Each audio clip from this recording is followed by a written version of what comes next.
첫 번째 주제 만나보도록 하겠습니다. 금융투자소득세인데요. 주식, 채권, 펀드, 파생상품 등 금융투자로 발생한 소득에 부과하는 세금입니다. 기존에 없었던 것이고요. 그럼 기준이 어떻게 되느냐? 국내 상장 주식 5천만 원, 그리고 해외 주식이나 비상장 주식 등 투자 250만 원을 초과할 때 부과가 된다고 보시면 되겠습니다. 세율도 살펴봐야 할 텐데 이 소득이 3억 원 이하일 때는 지방소득세를 포함해서 22%, 그리고 3억 원을 초과할 때는 역시나 지방소득세 포함해서 27.5%로 예상이 되고 있습니다. 자, 다음 장 보도록 하겠습니다. 이 지금 타임라인을 보시면요. 문재인 정부 때 관련해서 법안이 통과가 됐습니다. 그래서 2023년에 시행이 될 예정이었는데 보시는 것과 같이 한 차례 유예가 됐었죠. 그래서 내년도에 이제 시행이 될 예정이었는데요. 올 초에 윤석열 대통령이 금투세 폐지 추진을 공언을 하면서 다시 한번 진행이 되고 있는 상황인데 이 금투세 폐지와 관련해서 반대 입장을 표명해온 민주당이 지난달에 있었던 22대 총선에서 다시 한번 압승을 거두면서 금투세 폐지 이 관련해서 안개 속을 걷는 모양새입니다. 그렇다면 찬성과 반대 이유를 알아보도록 하겠습니다. 정부와 여당에서는 금투세가 주식시장에서 투자자 이탈을 야기를 하기 때문에 결국 우리 시장 경쟁력 약화로 장기적으로 이어질 수 있다라는 입장인 것이고요. 민주당 쪽에서는 금투세를 도입을 하게 되면 추가 세수를 확보할 수 있고 이 부과하는 대상도 소수에 그칠 것이기 때문에 금투세를 시행해야 한다라는 입장을 보이고 있습니다. 자, 관련한 자세한 내용은 토론 통해서 이어서 만나보도록 하겠습니다.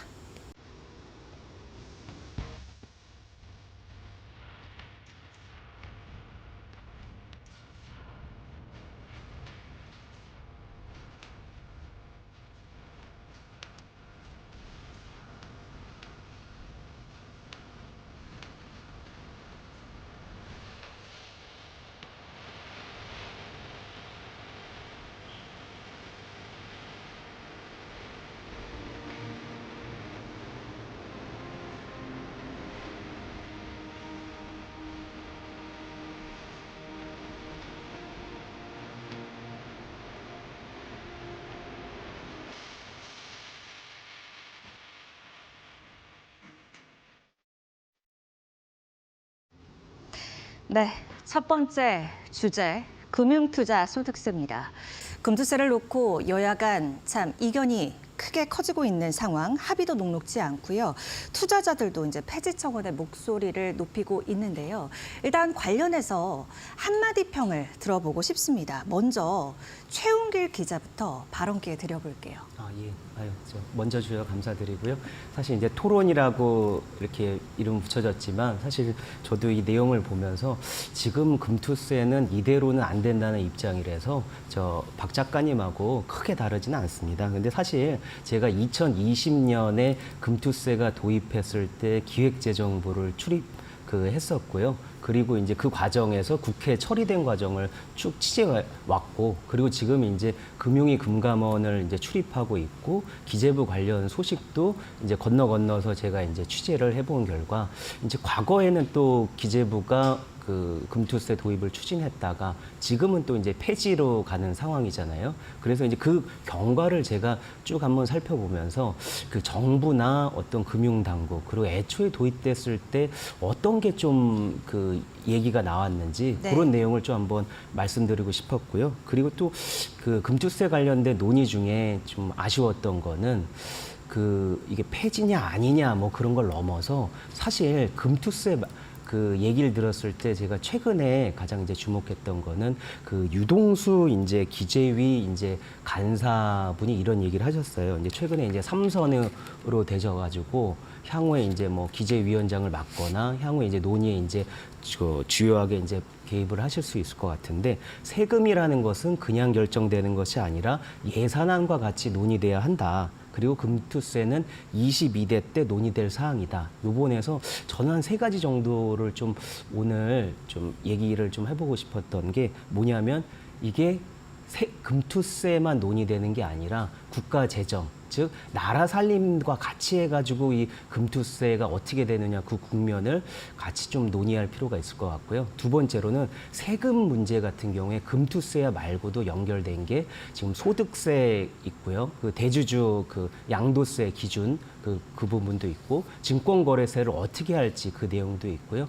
사실 이게 유예가 될 때 금투세와 패키지로 가상자산 과세가 같이 2년 연기가 됐는데 가상자산 과세가 내년 1월부터 시행이 되거든요. 그럼 공제 범위가 그 기준이 250만 원입니다. 그럼 가상자산 과세는 패키지로 유예가 됐는데 그럼 금투세가 폐지가 되든 원안이 되든 그러면 가상자산 과세는 어떻게 해야 될 것이냐 그런 문제가 남고요. 또 최근에는 이제 민주당이 총선 공약으로 그 가상자산 ETF 허용 입장을 밝혔습니다. 그러면 가상자산 과세와 함께 가상자산 ETF 과세는 또 어떤지 그런 논의도 해봐야 될 것 같고요. 금투세가 유예가 된 게 2000년 그때 2년 전에 2년 전에 11월 달에 이재명 대표가 최고위원 회의 때 그 연기를 한 건데.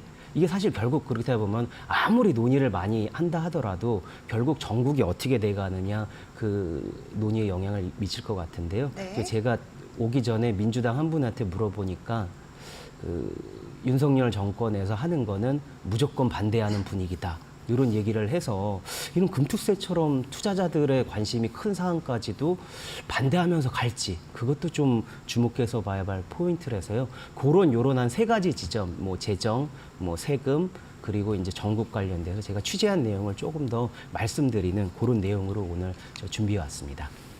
네, 오늘 살펴볼 부분이 많겠군요. 그럼 이어서 박순혁 작가님도 관련해서 한마디 시원한 평 부탁드립니다. 좀 길게 해도 네, 되나요? 말씀해 주십시오. 먼저 저기 진성준 의원께서 이제 페이북에 올리신 걸 한번 좀 띄워주십시오. 예. 여기 보면은 이제 총 세 단락으로 되어 있는데 이제 네. 첫 번째 단락에서 말씀하신 거는 이제 금융투자 소득세는 이제 선진적인 세제다. 단순하고 효율적인 과세, 선진국형 과세 체계다. 이런 말씀을 하고 계시고 네. 두 번째 단락에서는 이제 5천만 원을 초과해야만 부과하는 세금이다. 그리고 이제 마지막 단락에서는 이제 이 부자 감세로 재정 건전성을 악화시키는 이런 부분에 대해서 우리는 찬성할 수 없다. 이렇게 지금 말씀하고 계시는데 요 관련해서 제가 이제 우리 존경하는 이제 진성준 국회의원님, 이제 정책위 의장님하고 토론을 한번 좀 제안 드린다는 말씀을 꼭 드리고 싶습니다. 이게 이제 거대 야당의 정책위 의장이신데 이제 우리나라 조세 체계라든지 이제 법률 뭐 이런 부분에 대해서 세금 관련된 부분에 있어서 너무나 좀 이제 무지하신 거 아니냐. 이런 분이 정책위 의장으로서의 자격이 있나 싶을 정도로 이제 이 전반적인 큰 그림을 많이 놓치시고 그다음에 이제 디테일한 부분에서도 너무 틀리신 부분이 많아요. 아까 이제 아까 세 가지 짚어주신 부분에 대해서요. 보여드렸던 예. 이제 페북 글이 그렇다는 얘기고요. 그거 다시 한번 진성준 정책위 의장과 토론을 제안합니다 하면서 제가 이제 만든 거 한번 다시 한번 띄워주시면 예. 첫 번째 이제 선진국형 과세 체계를 이제 도입하는 거다. 지금 금투세는 이제 그렇게 말씀하셨는데 그러면 그게 이제 선진국형 과세 체계로 모든 세법 체계가 다 바뀌고 난 다음에 금투세를 도입해야 이게 이제 앞뒤가 맞는 거거든요. 근데 지금 우리나라의 이제 과세 체계는 원천 징수 체계를 후진적인 원천 징수 체계로 다 돼 있는데 이 금투세만 딸랑 도입을 하다 보니 이게 이제 여러 가지 안 맞는 부분이 지금 생기는 거고요. 그러니까 소득 신고 체계로 먼저 다 바꾼 이후에 금투세를 도입해야 이게 일의 선우가 맞는 거고요. 두 번째로 이제 5천만 원 이상 부자만 과세한다고 말씀하시는데 이거는 법 조항을 잘못 이해하고 계신 거예요. 이해 자체가 틀린 거예요. 단 이런 10원의 이익만 발생해도 과세가 되고요. 첫 번째. 두 번째 주식 외 금융상품, 펀드, 채권, CMA, 해외 주식 등은 고작 250만 원까지만 비과세인 거고요. 세 번째로 이제 이익 발생할 때 원천 징수하고 환급은 내년 5월에 소득세 신고를 본인이 직접 해야 돌려받는 그런 구조거든요. 그러니까 이제 이런 부분들을 지금 제대로 이제 짚지 못하고 말씀하신 이제 그런 부분이고 세 번째로 부자 감세, 재정 건전성 악화 이렇게 말씀하셨는데 그 금투세를 도입하는 게 사실은 부자들의 세금을 줄여주는 겁니다. 지금 이제 뒤에 자세하게 말씀드리겠지만 이 금투세가 도입되게 되면 이 부자들만 이제 가입할 수 있는 사모펀드의 세율이 기존 49.5%에서 22%나 27.5%로 거의 한 반 이상 이제 세율이 인하되는 효과가 있고요. 당연히 이제 그 부자들이 세금을 덜 내게 되니까 세수는 감소가 될 거고, 그 다음에 이제 재정 건전성 문제를 말씀하셨는데 지금 이제 민주당 쪽에서 추산하고 있는 금투세를 통해서 거둘 수 있는 세금은 1년에 고작 1조 3천억인데 지금 이제 민주당 쪽에서 계속 얘기하고 있는 전국민 지원금 25만 원 그거에 들어가는 이제 돈이 13조거든요. 그러니까 그 25만 원 안 주면 10년치 금투세를 안 거둘 수도 있는 겁니다. 그러니까 앞뒤가 안 맞는 얘기를 하고 계신 거예요. 진성준 의원께서 진짜 이제 나라 살림이 재정 건전성 악화가 걱정되시면 전 국민 25만 원 나눠주자 이런 소리는 당연히 안 하셔야 되는데 전 국민 25만 원, 13조 원 드는 전 국민 25만 원 나눠주자는 얘기는 하고 그러면서 또 반대로 이제 금투세 부분은 이거 도입 안 하면 세수가 줄어드니까 꼴랑 1조 3천억밖에 안 되는데 얘기하니까 지금 앞뒤가 전혀 안 맞는 거죠. 다음 장 한번 보여주시면 이게 아까 말씀드린 단 10원 이상만 이익이 발생해도 과세된다는 이 부분을 그 개인 투자자분들이 잘 모르시는 것 같아요. 특히 이제 민주당 강성 지지자들이 잘 모르시는 것 같은데 5천만 원 이상 돼서 과세가 되는 게 아닙니다. 이거는 10원 이상만 돈을 벌어도 과세가 되는 거예요. 모든 개인 주식 투자자들은 다 적용이 된다는 얘기입니다. 이게 이제 금융투자소득세 징수 납부 방식에 대해서 이게 디테일이 중요한 거거든요. 세법은. 투자자가 선택하지 않으면 그 투자자가 선택한 한 금융회사 한 계좌에 대해서만 그 2,500만 원이나 250만 원이나 하는 이제 그런 형태의 그 이제 공제해주는 부분이 있고 그 신청하지 아니한 다른 이 금융사 같은 경우는 무조건 다 과세가 되는 겁니다. 그 다음에 이제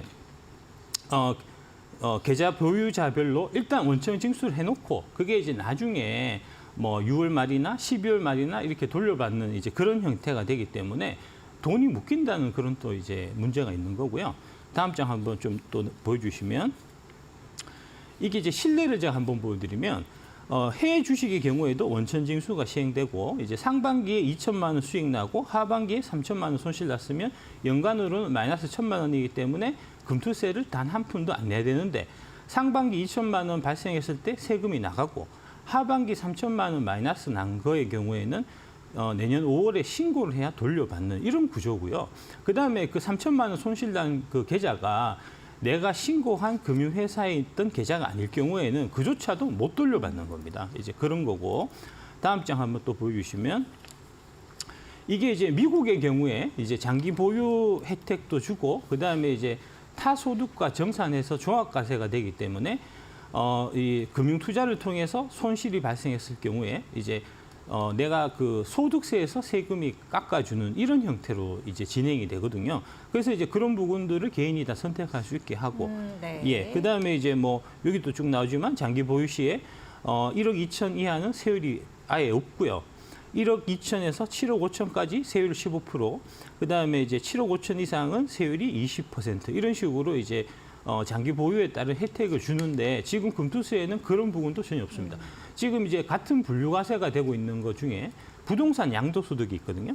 부동산 양도소득 같은 경우에는 장기 보유 특별공제라는 제도가 있어서 장기 보유한 사람들한테는 세금을 깎아줍니다. 그런데 금투세는 없어요. 이게 얼마나 불합리하고 주식 투자자들만 이제 이 뭐랄까 갈취하는 이제 세금이 아니냐 하는 얘기를 할 수밖에 없는 거죠. 네, 작가님 여기까지 들어보겠고 뭐 최대한 이런 과세 체계 관련한 데서 뭐 이중 과세라든지 이런 부분에 대해서 그러니까 크게 세 가지 파트로 짚어주실 것 같은데 나머지는 이제 추후에 들어보도록 하겠고 일단 우리 주식 투자자분들, 개인 투자자분들 우려하는 게 이렇게 그러면 큰 손들 이탈하게 되면 주가 하락하고 뭐 시장 경색이 되지 않을까 이런 부분을 우려합니다. 그래서 그 부분에 대해서 하지만 또 한편에서는 자금 이탈을 가속화하지 않을 수도 있다라는 주장도 있는 상황이기 때문에요.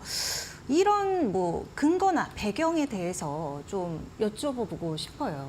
그거는 이제 과거 타국의 사례가 이제 네. 대만의 경우에 이제 금투세를 도입하고 한 달 만에 그 한 절반 정도 50% 정도 이제 주가가 빠진 사례가 있고 그래서 이제 그것 때문에 민심이 동요를 해서 저기 재무부 장관을 이제 경질을 하고 이제 무효한 다음에 다시 이제 주가가 올랐던 사례가 있고요. 일본의 경우에도 이제 금투세 도입을 해서 1년 만에 한 달 만에 이제 60% 떨어진 사례가 있기 때문에 이제 그런 사례가 당연히 한국에서도 이제 되풀이 될 수밖에 없지 않겠나 보는 게 합리적이죠. 라고 같은 방식으로 적용이 될 수 있겠다라는 그렇습니다. 말씀이신 예, 건데 어떻게 보세요, 예, 최 기자님? 사실 지금 말씀해주신 저 박 작가님 얘기하신 부분도 사실 이제 실제로 그런 문제점이 제기가 되고 있고 그게 정부에서도 그런 걸 인지한 지금 상황인데요. 사실 지금 제기하는 부분은 4년 전에 금투세가 기재부에서 이제 도입했을 때도 그런 문제점이 계속 얘기가 됐습니다. 네. 근데 다만 이제 거기에 대해서 이제 기재부에서도 그때 이제 그런 이제 박 작가님 얘기하는 거에 대해서 기자들이 거의 다 그 질문을 했거든요. 그래서 저도 이제 오늘 방송 준비하면서 그 당시 어떤 일이 벌어졌는지 제가 다시 한번 복기를 해봐서 보니까 지금 기재부는 이제 폐지 입장이라서 그런 입장을 밝히진 않습니다. 근데 지금 그 당시 4년 전 기재부 입장이 민주당 입장하고 지금 거의 비슷하거든요. 그래서 정리해보면 일단은 그 시장에서 영향이 크다. 그거에 대해서는 뭐 기재부 그 당시 이제 반론이 뭐였냐면 당장 1월에 시행한다 했을 때 큰 손들이 12월 달에 모두 망창으로 매도를 하는 게 아니라 이미 리스크라는 거를 알고 있는 상황에서 조금씩 매도하면서 하기 때문에 당장 연말 아니면 연초에 큰 파장이 있을 거다. 그렇게 좀 그런 파장이 있진 않을 거다라고 이제 입장을 밝혔었고요. 또 하나는 뭐 대만 사례가 많이 거론이 됐었는데 대만 사례는 그 당시에 우리나라랑 지금 상황하고는 조금 다르다는 게 있지. 그게 이제 기재부 입장이었는 게 그게 뭐냐면 그 당시에 이제 대만은 그 도입을 추진한 뒤에 바로 몇 달 뒤에 이제 금투세가 시행되고 했는데 사실이 지금은 2000년에 이제 도입됐고 그 유예 기간을 거쳐서 한 4년 정도 왔고 사실 그동안의 논의 이런 비판의 지적들이 수년간 반복되었기 때문에 당장 이게 문제점이 일어나서 대말처럼 그런 사안이 이제 재현될 거다. 그런 건 또 아니라고 얘기를 했고요. 그 당시 대만의 정국과 지금 정국하고는 또 다르다. 뭐 그런 입장도 밝혔었고요. 또 하나는 이제 이제 미국 아까 진성준 정책위 의장이 왜 선진적인 제도냐 이제 그런 걸 얘기했을 때 투자자들 입장에서는 이게 무슨 투자자들 다 이렇게 호주머니에 털어가는 법이지 무슨 이게 선진적이냐 이런 비판이 나올 수밖에 없는데 그 당시 이 선진적인 법안이다 이렇게 진 의장이 발표한 걸 4년 전에 기재부에서 금투세 도입할 때 거의 첫 번째로 제기를 했거든요. 왜 선진적이냐 보면 미국이나 영국 등 뭐 독일 등 해외에서는 이제 주식 양도세로 해서 이렇게 전면 과세를 하고 그리고 나서 금투세와 비슷한 게 이제 도입이 돼 있는 상황이기 때문에 우리나라도 도입한다. 그렇게 이제 밝혔기 때문에 그렇게 선진적인 그런 제도라고 얘기를 했는데 사실 이것도 추후에 조금 더 뒤에 가서 설명을 하겠지만 사실 이게 선진적인 제도라고 하려면 미국에는 또 증권거래세가 폐지돼서 없거든요. 네. 근데 사실 이 금투세를 발표를 했을 때 기자들도 그러면 선진적이니까 증권거래세는 같이 폐지되겠네요 했는데 증권거래세는 지금도 폐지가 되지 않은 상황입니다. 사실 그거는 민주당 때 기재부 그리고 지금 이제 윤석열 정부 기재부에 똑같이 질문을 하고 싶은 주제인데요.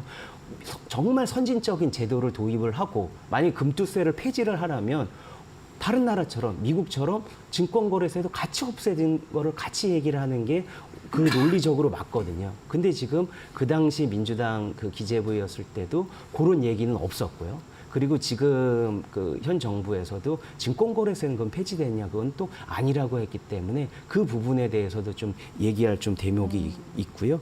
그리고 이 부분이 이제 대부분의 이제 투자자들에게 이제 부자 감세냐 아니냐는 부면이 이제 가장 이제 첨예한데 사실 이 논쟁은 저는 계속 마지막 순간까지 갈 거라고 봅니다. 그 이유는 뭐냐면 민주당이 정부에서 그 당시에 금투세를 도입했을 때 기재부 자체 시뮬레이션을 통해서 이게 어떻게 되는지 그 시뮬레이션이 없었고요. 그리고 올해 지금 금투세 폐지를 하면서 기재부에서 지금 했을 때 금투세 관련된 시뮬레이션이 없습니다.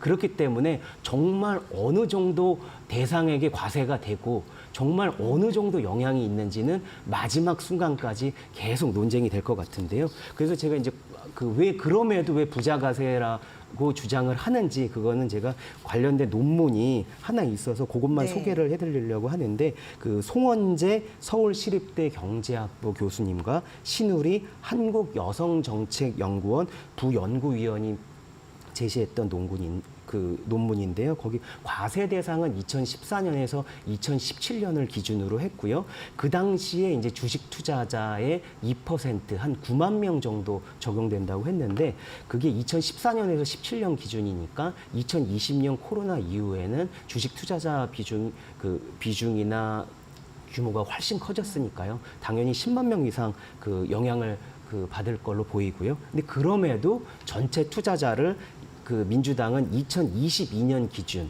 그러니까 1,440만 명 기준으로 하면 한 1~2%, 많아야 5% 이하기 때문에 부자 감세다 이렇게 주장하는 그런 논리로 보입니다. 네, 그러니까 장기적으로 보면 시장 경색을 과속화하지 않고 또 장기 성장성조에도 없을 것이라는 반론도 만만치 않다. 그런 측면에서 이제 설명을 해주신 건데 제가 최은결 기자한테 좀 간략히 물어봐야겠습니다. 그러면 지금 이 금투세는 결국에 과세 원칙에 입각해서 이제 도입하는 것이다라고 이야기를 하는데 이 부분을 좀 설명을 해주셔야 될 것 같아요. 예, 그러니까 과세 원칙에 대해서 이제 그 부분에 대해서도 이게 소득 있는 곳에 세금이 있다. 이제 그런 이제 과세 원칙에 이제 적합하다는 게 도입 당시 이제 기재부의 이제 논리였는데요. 사실 이 당시에 이제 도입했을 때는 소득 있는 곳에 세금이 있으니까 세금 걷는다라고 했지만 사실 그거보다도 더 얘기를 연유를 들어가면 2017년에 그 당시 제가 인수위 취재를 하고 그랬을 때 문재인 정부의 국정 과제로 뭐가 들어가 있냐면은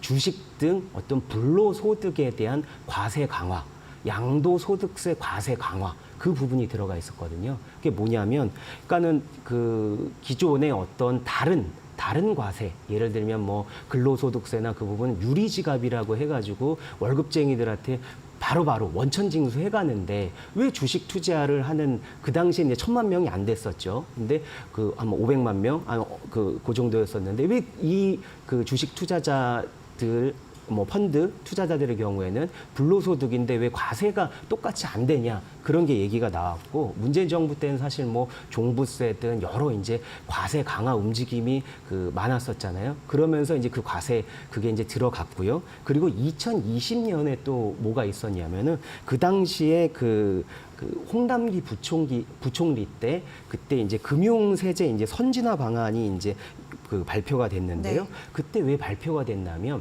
코로나를 이제 2020년에 코로나가 일면서 발병이 되면서 상당히 이제 주식 투자나 아니면 부동산이나 해서 자산에 대한 그런 이제 투자가 많아졌고 관련된 가격도 이제 폭등이 됐잖아요. 그러다 보니까 관련된 이제 투자하시는 입장에서는 당연히 불만이 나올 수밖에 없습니다. 과세를 하게 되면은 당연히 우리가 이제야 좀 돈을 벌고 부동산이든 뭐 주식이든 돈을 벌려고 하는데 과세 방안을 문재인 정부 때 2017년에 얘기를 했는데 2020년 6월에 금융 선진화 과세 방안이라고 해가지고 또 과세를 하니까 그 당시에도 이게 개미들의 호주머니를 터냐 그런 반발이 거셌는데 그때 이제 국가적으로 이제 고민했던 건 뭐냐면 그러면 불로소득을 해서 점점 이제 투자를 하는 사람들은 점점 돈을 벌지만 실제 전체 이제 근로자 중에 주식 투자자들이 그 당시에 많긴 했지만 주식 투자를 하지 않는 그 사람의 비중도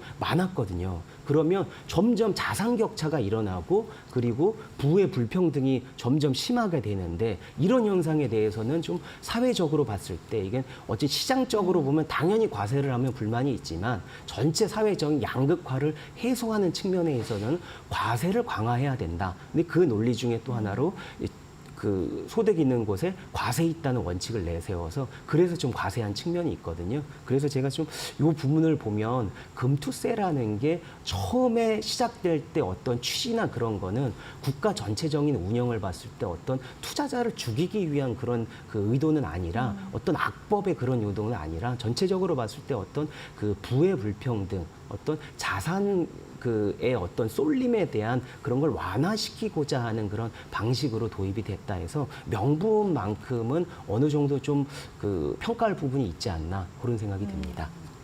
네, 저희가 속도감 있게 좀 추진해 보도록 하겠습니다. 이제 박 작가님은 이것이 뭐 도입 시 취지도 들어봤고 이러한데 일단 국민들이 이중과세 부담 지는 거다 이렇게 주장하고 계시잖아요. 예, 그렇죠. 그 자료 한번 그 세계 이제 그 과세 체계 이제 증권거래세 주식 양도세 그 있는 표 하나 좀 띄워 주십시오. 금투세는 요거 넘어가고요. 다음 장 한번 보여 주시면 금투세는 이제 서민만 덤태기 쓰는 악랄한 이중과세다라고 이제 말씀드릴 수밖에 없는 게 지금 주식 관련 세금은 이제 선진국 그러니까 이제 이 소득을 신고하는 체계를 갖고 있는 이제 선진적인 과세 체계를 갖고 있는 미국, 일본, 영국, 프랑스 같은 경우는 이제 이 증권 거래세는 없고 주식 양도세로 과세를 하게 되어 있습니다. 반면에 이제 중국, 대만, 홍콩, 태국, 싱가포르 같이 이제 선진적인 과세 체계를 갖고 있지 않는 우리나라처럼 이제 원천징수 체계를 갖고 있는 나라에서는 이제 이 주식 양도세보다는 이제 증권 거래세로 과세하고 그다음에 이제 금투세 같은 거는 없는 이제 이런 구조거든요. 그러니까 둘 중에 하나라는 겁니다. 근데 지금 우리나라는 금투세 그러니까 거래세가 여전히 존재하면서도 거기다가 플러스해서 양도세를 얹는 거니까 아니 뭐 대한민국 국민들을 개인 투자자들은 뭐 호구도 아니고 왜 세금을 양쪽으로 걷냐고요. 그러니까 이 모든 이제 민주당 쪽에서 얘기하는 뭐 선진적인 게 어떻고 뭐 이런 얘기가 다 통용이 되려면 먼저 거래세부터 없애고 그다음에 이제 금투세를 도입해야 이게 왁구가 맞는 거거든요. 근데 지금 거래세는 여전히 0.15%로 간다는 거잖아요. 0.15% 가고 여기다가 금투세를 더 얻는 거는 말이 안 되는 거고요. 플러스해서 이제 자꾸 그 부자 감세 얘기하는데 지금 이제 금투세가 도입된다고 하더라도 법인은 금투세에 해당해서 제외가 됩니다. 아까 이제 말씀드렸던 양도소득세 같은 경우에는 법인의 경우에도 양도소득세가 법인세를 내지만 추가적으로 양도소득세가 과세가 되거든요. 근데 이 주식 투자, 법인이 주식 투자할 경우에는 법인세로 끝나고 관련한 금융투자 세를 안 낸단 말입니다. 그러니까 아니 세금을 공정하게 개인이든 법인이든 공정하게 같이 걷어야지 왜 개인만 그 주식 투자한 거에 따른 세금을 걷고 법인은 세금을 안 걷냐고요. 이것도 형평성에 전혀 안 맞는 거고. 그다음에 이제 사모펀드의 경우에 다시 한번 말씀드리지만 이게 이 엄청나게 이제 그 세금이 줄어드는 이제 그런 효과가 있는데 아니 사모펀드 든 사람들이 부자잖아요. 아니 사모펀드 들어있는 부자들 세금을 깎아주면서 지금 금투세를 갖고 이제 부자 얘기를 자꾸 하는 거는 진짜 앞뒤가 전혀 안 맞는 이제 그런 얘기입니다. 요거 다음 장 한번 보여주시면, 요게 이제 저거하고 금투세가 부과가 되게 되면은 결국은 이제 건보료까지 올라가게 된다는 이제 그 내용이에요.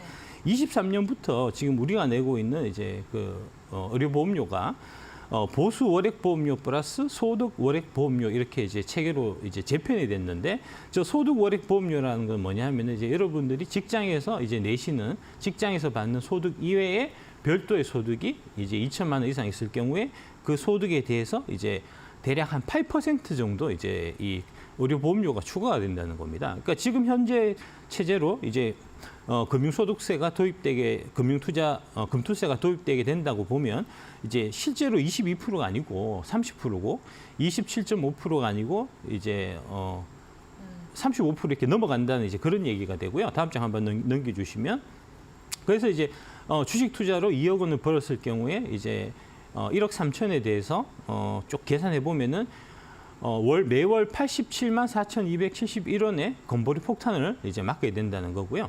다음 장 한번 넘겨주시면 이게 지금 그러니까 거래세를 아예 없애야 되는데 지금 거래세를 못 없애는 게 문제입니다. 그다음에 이제 자꾸 얘기하는 게 금투세가 도입되게 되지 않으면 이제 거래세 인하되는 게 이제 중단되는 것처럼 또 이제 민주당 쪽에서 얘기하는데 그것도 잘못된 거예요.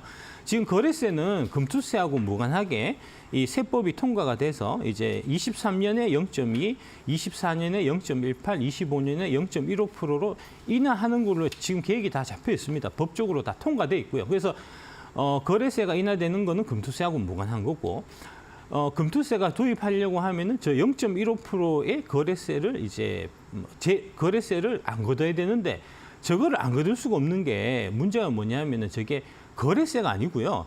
농어촌 특별세입니다. 저 0.15%가 우리가 주식 투자할 때 거래할 때 내는 0.15%는 농어촌 특별세 0.15%예요. 저게 이제 언제 생겼냐면 그 1994년에 이제 우루과이 라운드 통과되면서 이제 이 한국의 WTO 우리가 가입하고 뭐 이렇게 되면서 이제 한국의 농촌에서 타격을 받을 테니까 그 농촌을 살리기 위해서 이제 주식 투자하는 사람들 그 당시에 1994년에 주식 투자하는 사람들은 부자였기 때문에 그 부자들한테 거래세 0.15%를 걷어가지고 이제 가난한 농어촌 이런 분들을 도와주자 하는 목적으로 이 설립된 게 이제 농어촌 특별세인데 이 농어촌 특별세를 지금 여야에서 이 농촌 표심을 의시해서 폐지하지를 못하기 때문에 지금 저거 관련돼 갖고 얘기 진척이 사실 없는 겁니다. 그러니까 이거는 진짜 문제가 많은 거죠. 다음 장 한번 보여주시면. 이게 이제 그 얘기입니다. 그 농어촌 특별세 관련된 1994년 우루과이 라운드 타결에 따라서 농어촌 피해를 줄이기 위해 갖고 이게 10년 그 일몰로 해서 처음에 이제 0.15%씩 떼가기로 한 건데 그게 이제 매 10년마다 그 농어촌 단체들이 계속 국회에 로비해가지고 10년씩 연장되고 해서 지금 이제 작년에 법이 통과돼서 그게 10년 다시 연장됐거든요. 저 법을 못 건드리기 때문에 지금 거래세 제로를 못 만드는 겁니다. 네. 예. 알겠습니다. 지금 이제 이중 과세다라는 입장에서 박 작가님이 얘기를 해주셨는데 최 기자님 어떻게 생각하시나요? 이에 관련해서 의견 좀 말씀 주시죠. 주신 부분에 대해서 공감하고요. 근데 이제 그 관련돼서 그럼에도 민주당이 그러면 왜 이걸 이중과세라고 얘기를 하고 있느냐? 그리고 이제 앞으로 이런 이중과세가 아니냐. 왜 이제 둘 중에 하나에 그래도 금투세가 뭐 도입하면 증권거래세를 폐지해야지 양쪽을 왜 하느냐. 이제 그런 질문들이 아마 연말 처리될 때까지 쏟아질 것 같은데 사실 그거 관련돼서 아마 민주당은 이 5가지 주장 중에 하나를 좀 대부분을 얘기하지 않을까 해서 그걸 정리해왔는데요. 이 부분은 이제 2020년 이제 금투세 도입 당시에 기재부 당국자에게 이게 금투세가 도입되고 증권거래세가 폐지가 안 되면 그건 이중과세 아닙니까? 라고 질문을 했을 때 5가지 근거를 얘기를 하면서 이중과세가 아니다라고 했는데요. 제가 그대로 읽어드리겠습니다. 이건 투자자들께서 보시면은 과연 이 논리가 맞는지 지금 민주당이 아마 이런 논리가 맞을지 아마 판단하시면 될 텐데 그 주장이 뭐였냐면요. 양도세, 거래세는 과세 목적과 과세 객체가 다르기 때문에 이중과세로 보기 어렵다. 이게 첫 번째였고요. 두 번째는 소득 있는 곳에 세금 있다. 그 원칙은 소득세에만 적용되는 거지 거래세에는 적용되지 않는다. 그렇게 얘기했고요. 세 번째로는 영국, 프랑스, 이탈리아는 양도세와 거래세를 동시에 부과하고 있다. 그렇게 얘기했고요. 그리고 이제 네 번째로는 뭐냐면 국내 부동산 과세에도 보면 양도세와 거래세를 거래세인 취득세를 동시에 부과하고 있다. 5번째로 증권거래세를 폐지하면 고빈도 매매가 더 빈번해지기 때문에 시장 왜곡에 대응할 수단이 없어진다. 이렇게 5개 얘기를 했는데요. 투자자들께서 보시면 이게 얼마나 합리적인 근거라고 생각을 하실지 그런 게 저는 좀 판단하시면 될 것 같은데 그 당시에도 이런 5가지 얘기를 했지만 기자들의 비판이 쏟아졌습니다. 그럼에도 이제 조금 전에 말씀 주신 것처럼 농특세 때문에 사실 폐지를 못하는 그 측면이 있고요. 또 하나 측면에서 이제 그 당시에나 아니면 지금이나 폐지 못하는 이유 중에 하나는 증권거래세 같은 경우에는 가만히 앉아 있어도 따박따박 들어오는 그러니까 어디 이제 부동산 임대를 해놓고 뭐 50만 원, 100만 원 월세가 따박따박 들어오듯이 증권거래세는 보장된 그런 세수입니다. 많게는 2021년에 코로나 직후에 10조 원이 넘었거든요. 1년에 과세가요. 근데 10조 원 정도면은 뭐 1조나 어느 정도 작은 수준을 볼 수 있지만 1조 5천억 원 정도가 경기도에 있는 중고생들이 1년간 무상급식을 할 수 있는 그런 거기 때문에 수년간 우리 아이들 무상급식을 할 수 있는 10조 원 정도 금액이 그냥 따박따박 재정이 그냥 가만히 앉아 있고 있으면 들어오는 돈입니다. 그게 기재부 입장에서는 포기하기가 쉽지 않은 그런 이제 세수고요. 그럼에도 투자자들이 반발이 그때 거셌기 때문에 이런 폐지는 안 하고 농특세 때문에 폐지는 못 하고요. 완화하는 정도로 해가지고요. 지금 이제 로드맵이 만들어진 것입니다. 네, 알겠습니다. 그 기본 공제 기준 좀 조정될 가능성은 없나요? 예, 저는 민주당이 5천만 원 네. 공제 기준 원안 고수 입장을 밝혔지만 저는 수정이 충분히 가능하다고 봅니다. 왜 그러면 세금은 또 정치인 부문이고 사실 2000년 6월에 기재부가 금투세 초안을 이제 냈을 때요. 그때 이제 그 공제 기준이 2천만 원이었습니다. 근데 그 당시 2천만 원 기준을 하면서도 시장의 어떤 파장이 크지가 않고 선진적인 세제고 이 안으로 가도 문제가 없다. 그렇게 됐는데 그 당시에 이제 민주당 쪽에서 오히려 이제 반발이 거셌거든요. 투자자분들도 반발이 거셌고 그러다 보니까 5천만 원으로 이게 조정이 됐고 그리고 이제 나중에 적용이 되지도 않고 또 유예가 됐는데 당시 이제 제가 이제 취재 수첩을 다시 한번 뒤져보니까 기재부 고위 관계자가 이런 얘기를 했습니다.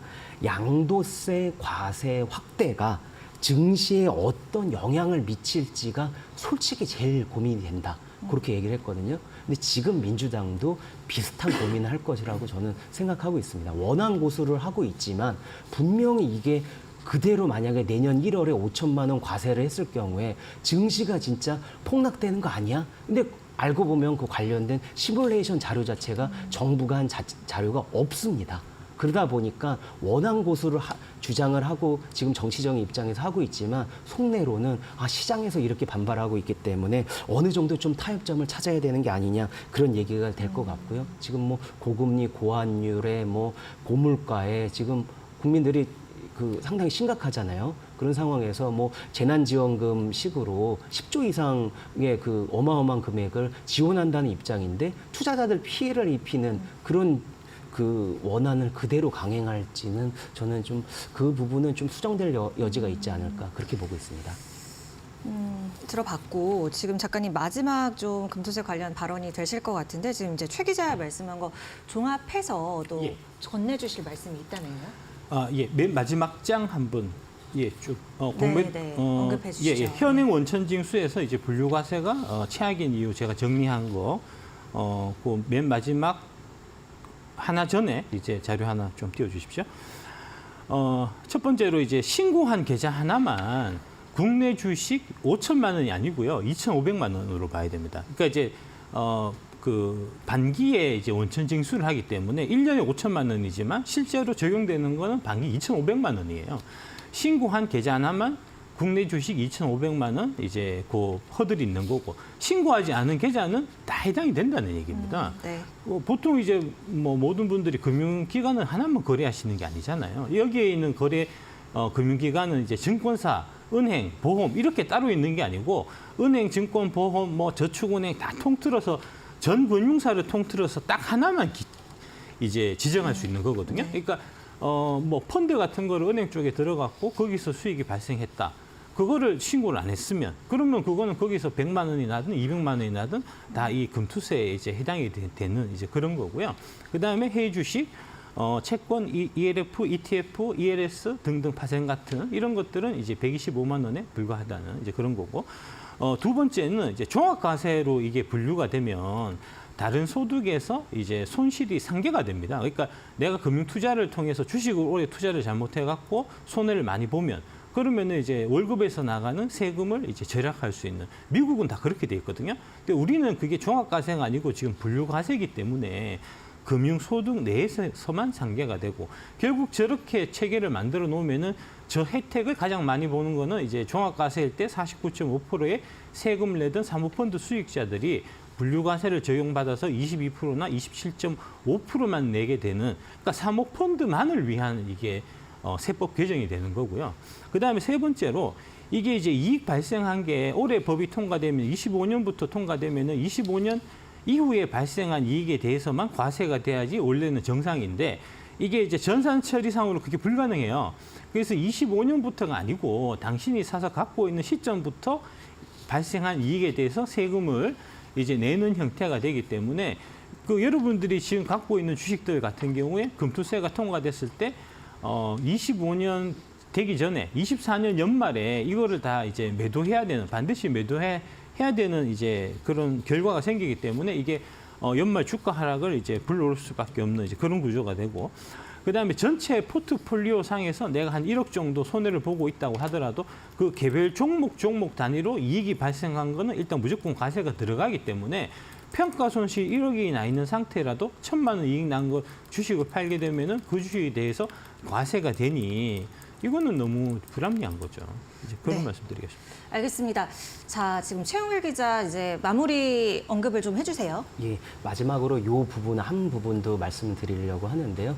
그 민주당이 5천만 원 이제 과세 기준을 저는 이제 수정을 하거나 아니면은 그 수정이 좀 불가피하거나 그런 이유가 또 하나 있는 게 지금 그 내년 1월에 이제 가상자산 과세가 이제 그 250만 원 공제 기준으로 해서 도입이 되거든요. 근데 이게 그 2년 전에 이제 유예가 됐을 때 뭐냐면 금투세가 유예가 되면서 가상자산 기준도 같이 유예가 됐습니다. 그러면 가상자산 과세는 그러면 같이 그러면 내년에 그럼 같이 시행되는 거냐? 이제 그 부분이 이제 의문인데, 근데 요번에 이제 민주당 총선 공약을 보면 가상자산 과세 공제 기준을 5천만 원으로 올린다고 봤어요. 그러면 금투세 5천만 원, 그리고 가상자산 과세 5천만 원 공제 기준을 똑같이 해서 내년 1월에 시행되는 게 민주당 안으로 보이는데, 근데 저는 이 부분도 보면 맞지가 않다고 본 게 그동안에 이제 세금이라는 거를 과세를 하는 게 뭐냐면 유류세 같은 것도 유류세를 팍 때려서 기름의 어떤 그런 거를 소비를 좀 줄이는 그런 효과들이 있잖아요.